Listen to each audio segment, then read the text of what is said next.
Alright, so people, here's the deal, okay?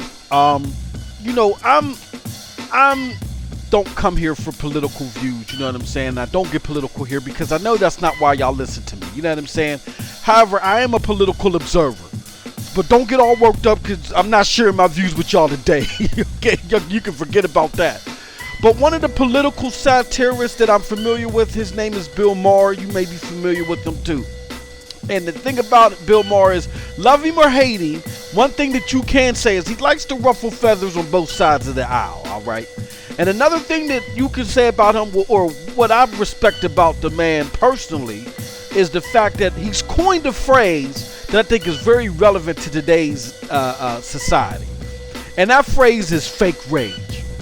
And fake rage is the idea that people get so hell-bent over being enraged over something just to let off steam that they over-exaggerate the easiest thing they come across to satisfy their mob mentality urges.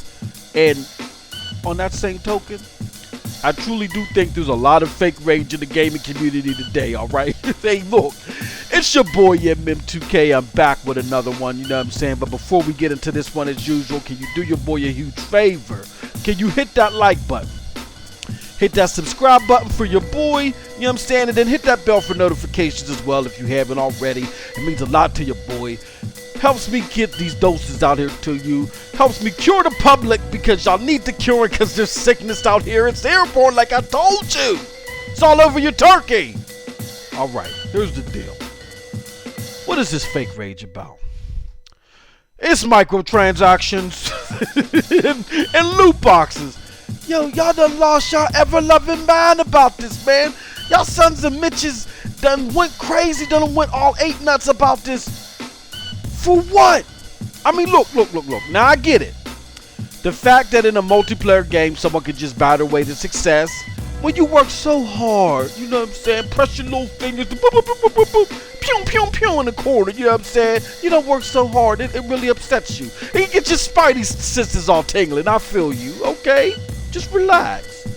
Nevertheless, the ratio of people that are actually going to abuse this situation, someone I actually use that term abuse, is not that high, man. It's very minimal. For the simple fact that if you're playing the game, the purpose of you playing the game is to accomplish certain feats so you can reach certain tasks and elevate yourself within that game. If you can't do that by playing the game and you got to do that by buying stuff, then you suck at the game or suck at games in general. And there ain't going to be no amount of money, no loot crate out there that's going to help you. Nor is any company going to be that dumb to create that type of loot item that will allow the suckiest person to just come in and just wreck shop, alright? So let's just kill that noise. Secondly, regarding loot crates, you got to ask yourself, what is the con if we start attacking loot crates the way that they're being attacked? Like if we make them go away for good, you know what I'm saying?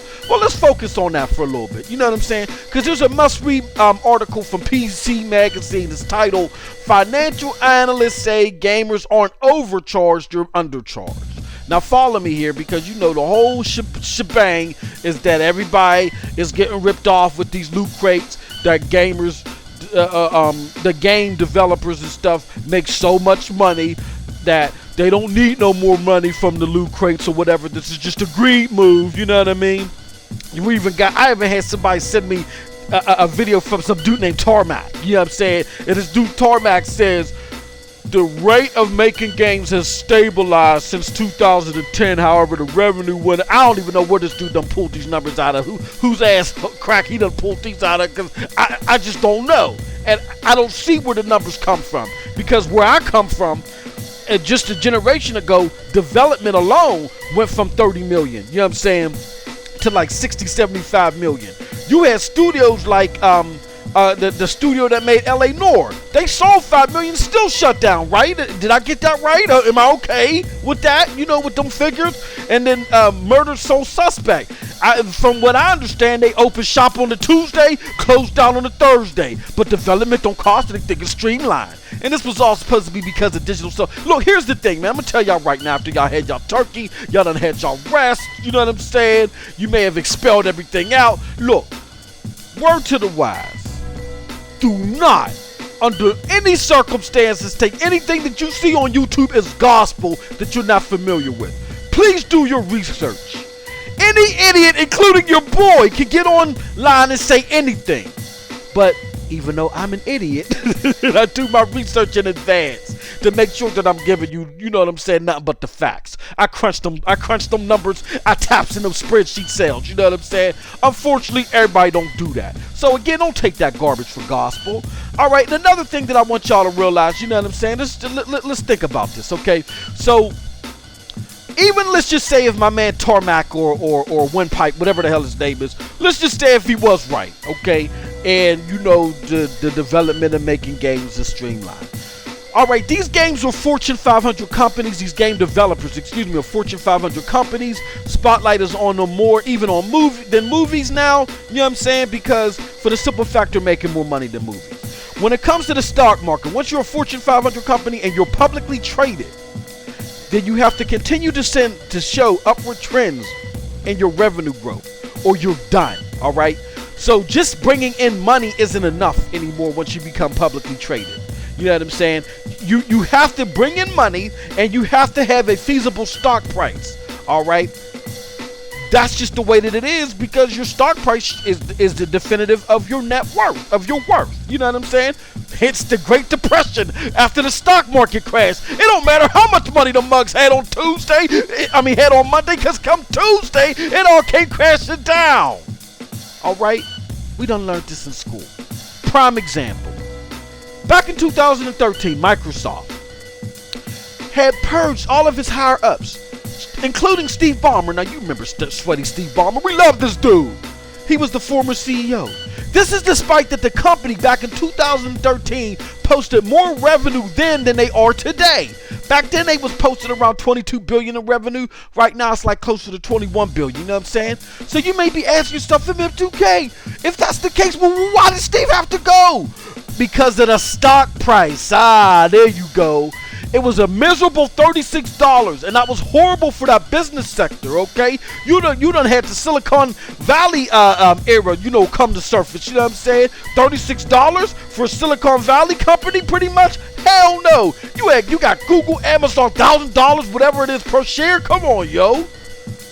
So that low stock price had to continue to slide downward, was bound to eat away at any investment or any revenue that they would have brought in. Again, Great Depression. Remember that time? You know what I'm saying? Do the math, okay? Or do the history at least.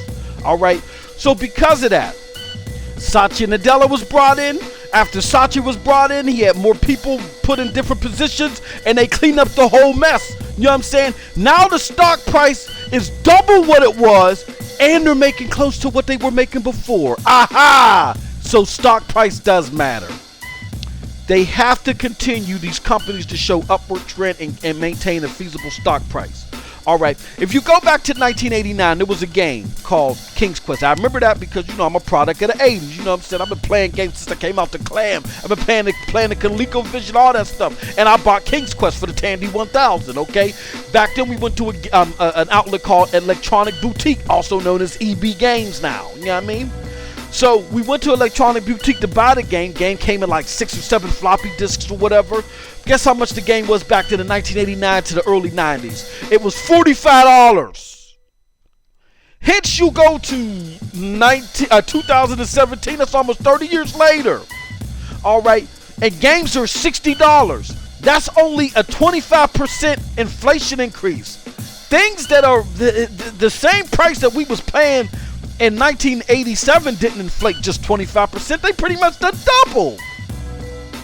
So again, the video game market has really kind of been undercutting itself as far as profitability. All right, and they've been able to get away with that, you know what I'm saying? But now that they're under the spotlight, stock prices is being scrutinized, games are costing more to develop, they cannot get away with that anymore. All right, so here's the thing that I'm trying to come to grips with and I'm trying to understand. All right, as a consumer, how can you in one token say it's all about the developers, buy these games, the developers? But as you keep seeing developers getting closed down and getting shut down, and they're trying to increase the revenue stream, optional revenue streams, then you want them gone.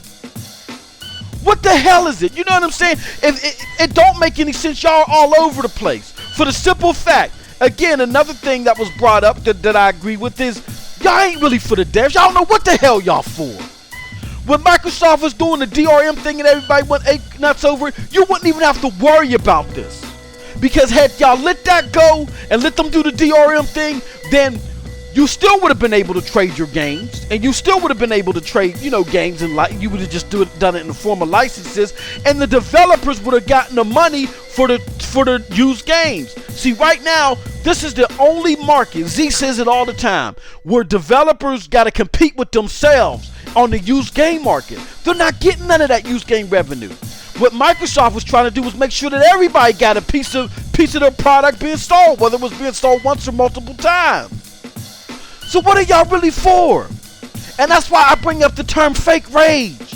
1 minute is, we're for the devs. Then the next minute, we hate DRM. Then the next minute is, no loot crate. What are y'all really for? Think about it. But you know what? At the end of the day, now we got to the point to where we have territories like, I think it was Belgium. And then we also got the state of Hawaii saying, now the battlefields, loot crate system, or loot crates period, are considered gambling. Even though when you gamble, you run the risk of not getting anything in return. Here with loot crates, you always get something. It may not be what you wanted the most, but you get something. When you gamble, you don't necessarily get anything. I don't understand this. Whatever the case may be, y'all got what y'all want. Y'all done cut off another revenue stream that was optional, that really didn't have an impact on the gameplay whatsoever, because people would enjoy the game anyway, because most of the people is going to play the game to get the perks and not buy their way to success. And even if they tried to buy their way, they would not be successful because they would suck. So I want to thank you, okay? I want to thank all you crybaby motherfuckers. All right? Those within the gaming community, thank you all for your fake rage, as Bill Moore would say. For as we come closer to seeing a substantial price hike in the base of games now. Because at every time you cut off an option for the price of making games and so forth to catch up to inflation and to the stock market, the only option that's going to remain left is the base price of games is going to go up. So when that happens, we all know who to thank. We thank all of you. And like Rihanna said, take a motherfucking bow. God damn. Okay, that's it from your boy. I done said enough. Hey yo, you know where to catch me. I'm on the corner of every boulevard, you know what I'm saying? Check out my links below to follow me, you know what I'm saying? Yo, I got a show with your boy TRS. I do it weekly. It's called Scram Punks. It's on hiatus for the holidays. But check pntsnetwork.com for more details on that. And last but not least, support the broadband bullies. Check out that Patreon link. Check out that Discord link below. And as always, you have a wonderful gaming day.